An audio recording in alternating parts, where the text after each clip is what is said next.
تاریخ گواہ ہے، جب ظلم حد سے بڑھ جائے، جب طاقتور خود کو قانون سے بالا تر سمجھنے لگے اور جب ایک قوم مسلسل حق کو جھٹلائے، تو پھر اللہ کا فیصلہ آتا ہے۔ یہ فیصلہ ہمیشہ تلوار سے نہیں ہوتا، کبھی وہ چھوٹی کمزور مخلوق کو بھی بڑی سلطنتوں کی تباہی کا ذریعہ بنا دیتا ہے۔ یہ کہانی ہے فرعون کے غرور کی اور ان 3 عذابوں کی جنہوں نے مصر کی زمین کو لرزا دیا۔ مصر اس وقت دنیا کی سب سے طاقتور سلطنتوں میں سے ایک تھا، عظیم محلات، مضبوط فوج، وسیع خزانے۔ فرعون کو لگتا تھا کہ وہ ناقابل شکست ہے۔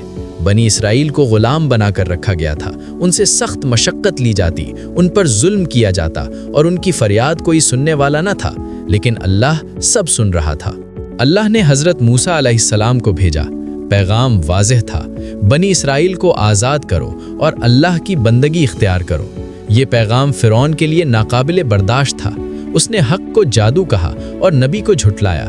یہی انکار عذاب کی ابتدا بن گیا۔ پھر اللہ کا پہلا عذاب آیا، مینڈک۔ نہر نیل سے نکل کر پورے شہر میں پھیل گئے، گھروں میں، محلوں میں، بازاروں میں۔ لوگ سوتے تو مینڈک بستر میں ہوتے، کھانا پکاتے تو برتنوں میں ہوتے۔ یہ عذاب جسمانی سے زیادہ ذہنی تھا۔ فرعون پہلی بار خوف زدہ ہوا۔ فرعون نے موسیٰ علیہ السلام سے کہا، اگر یہ عذاب ہٹ جائے تو میں مان لوں گا۔ دعا ہوئی، عذاب ہٹا، لیکن جیسے ہی سکون آیا، فرعون پھر اپنے غرور میں لوٹ گیا۔ یہی انسان کی کمزوری ہے، مصیبت میں یاد خدا اور سکون میں بھول جانا۔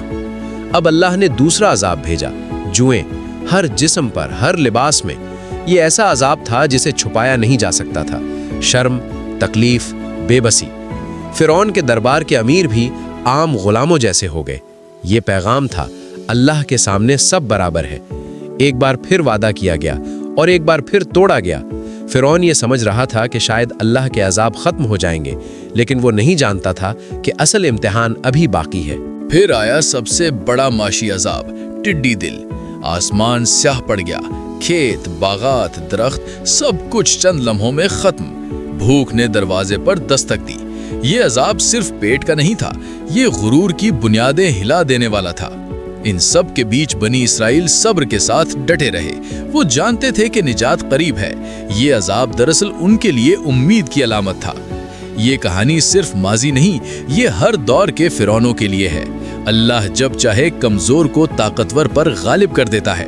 غرور ہمیشہ تباہی لاتا ہے اور صبر ہمیشہ کامیابی۔ ٹڈی دل، جوں اور مینڈک یہ اللہ کے سپاہی تھے، نہ تلوار نہ فوج، صرف حکم الہی۔ اگر آپ کو یہ کہانی سبق آموز لگی ہو تو چینل کو سبسکرائب کریں، ویڈیو کو لائک کریں اور اس پیغام کو دوسروں تک پہنچائیں، کیونکہ تاریخ صرف سننے کے لیے نہیں ہوتی، سبق لینے کے لیے ہوتی ہے۔